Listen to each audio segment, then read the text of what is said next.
दूसरा सावन सोमवार व्रत कथा। शीघ्र विवाह के बनेंगे संयोग। सावन के सोमवार के दिन व्रत रखने का विशेष महत्व बताया गया है। आज सावन सोमवार का दूसरा व्रत है और इस व्रत करने से सभी मनोकामनाएं पूर्ण होती हैं और अपार सुख की प्राप्ति होती है। सावन सोमवार के व्रत को करने वाले भक्तों के लिए इस कथा का पाठ करना अनिवार्य है। ऐसी मान्यता है कि सावन सोमवार के व्रत में कथा का पाठ किए बिना व्रत का पूर्ण फल नहीं मिलता है। दोस्तों, फिलहाल सावन का पवित्र महीना चल रहा है। 22 जुलाई को सावन माह का पहला सोमवार व्रत रखा गया था।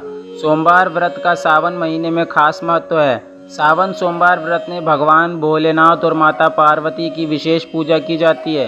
महिलाएं अपने परिवार की सुख समृद्धि की कामना के लिए सावन सोमवार व्रत करती हैं, जबकि अविवाहित युवतियां भोलेनाथ की विशेष पूजा करती हैं, जिससे वे एक अच्छा वर पा सकें।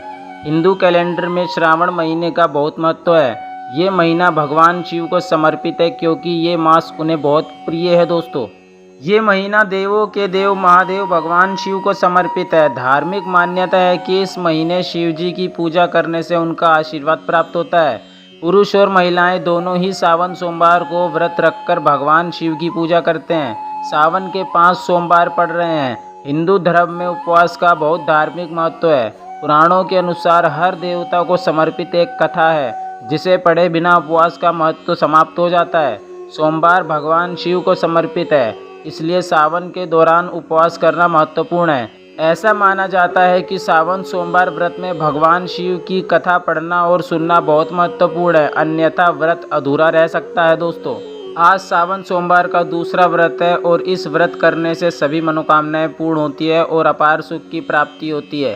सावन सोमवार के व्रत को करने वाले भक्तों के लिए इस कथा का पाठ करना अनिवार्य है। ऐसी मान्यता है कि सावन सोमवार के व्रत में कथा का पाठ किए बिना व्रत का पूर्ण फल नहीं मिलता है।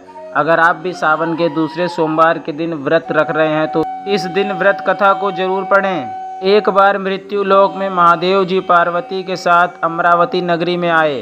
राजा ने वहाँ एक भव्य और मनोरथ शिव मंदिर बनाया, जो मन को शांत करता था। यात्रा के दौरान शिव पार्वती भी वहीं ठहर गए।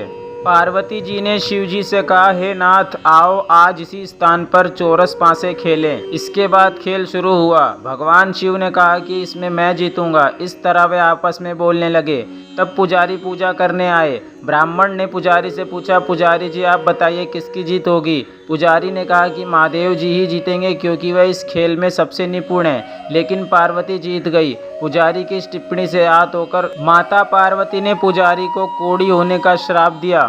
अब पुजारी कोढ़ी हो गया। फिर भगवान शिव और माता पार्वती दोनों वापस चले गए। इसके बाद एक दिन अप्सराएं उस मंदिर में पूजा करने आईं। अप्सराओं ने पुजारी से कोढ़ी होने का कारण पूछा। पुजारी ने सब कुछ बताया। अप्सराओं ने पुजारी से कहा कि पुजारी जी, आप सावन सोमवार का व्रत करें, इससे शिव जी प्रसन्न होकर आपका संकट दूर करेंगे। पुजारी ने अप्सराओं से व्रत करने का तरीका पूछा। अप्सराओं ने व्रत करने और उद्यापन करने की पूरी प्रक्रिया बताई। पुजारी ने व्रत को विधि पूर्वक श्रद्धा पूर्वक शुरू किया और अंत में इसका उद्यापन भी किया। इस व्रत के प्रभाव से पुजारी जी बीमार नहीं होते।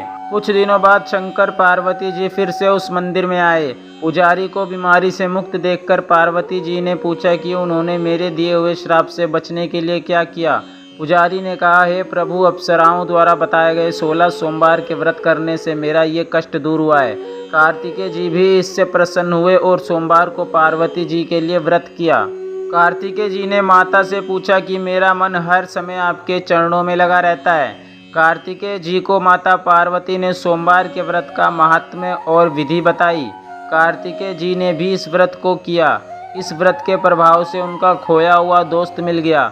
इसके बाद उस दोस्त ने भी सावन सोमवार व्रत को विवाह होने की इच्छा से पूरा किया। इसके बाद वह दोस्त बाहर गया। वहाँ राजा की कन्या का विवाह था। राजा ने वादा किया था कि जिस हथिनी के गले में वरमाला डाल दी जाएगी, उसी से राजकुमारी का विवाह होगा। ये ब्राह्मण दोस्त भी स्वयंवर देखने के लिए वहाँ एक और जाकर बैठ गया। राजा ने अपनी राजकुमारी को इसी ब्राह्मण मित्र से विवाह कर दिया। अब हथिनी ने उसे माला पहनाई। तब से दोनों खुश रहने लगे।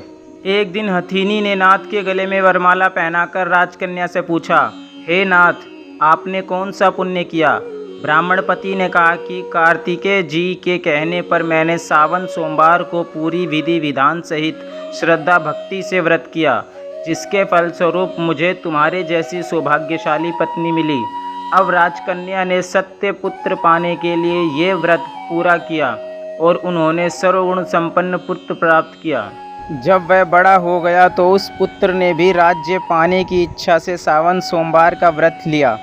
राजा के देवलोक होने पर भी इसी ब्राह्मण पुत्र को राजगद्दी मिली। फिर भी वह इस व्रत को करता रहा। एक दिन उसने अपनी पत्नी से पूजा सामग्री शिवालय ले चलने को कहा, लेकिन उसने अपनी दासियों को भेजा। राजा ने पूजन पूरा करने के बाद आकाशवाणी से कहा कि अगर वह इस पत्नी को नहीं त्यागता तो उसे राजपाट से धोना पड़ेगा। दूतों ने राजा को आश्रम में रानी को देखकर बताया। तब राजा वहाँ गया और गोसाईं जी से कहा कि ये मेरी पत्नी है महाराज, मैंने इसे छोड़ दिया था, इसे मेरे साथ चलने की कृपा करें। शिवजी की कृपा से वे हर वर्ष साल सोमवार का व्रत करते हुए खुश रहने लगे और अंत में दोनों को मोक्ष की प्राप्ति हुई। इस प्रकार जो व्यक्ति सावन में सोमवार के व्रत को श्रद्धापूर्वक करता है, भगवान शिव की कृपा से उसी सभी मनोकामनाएं पूरी हो जाती हैं और उसे मोक्ष की प्राप्ति होती है। इस कथा को सुनने या पढ़ने के बाद ओम जय शिव ओंकारा आरती करें। जय शिव शंभु। दोस्तों, हर हर महादेव कमेंट में ज़रूर लिखें।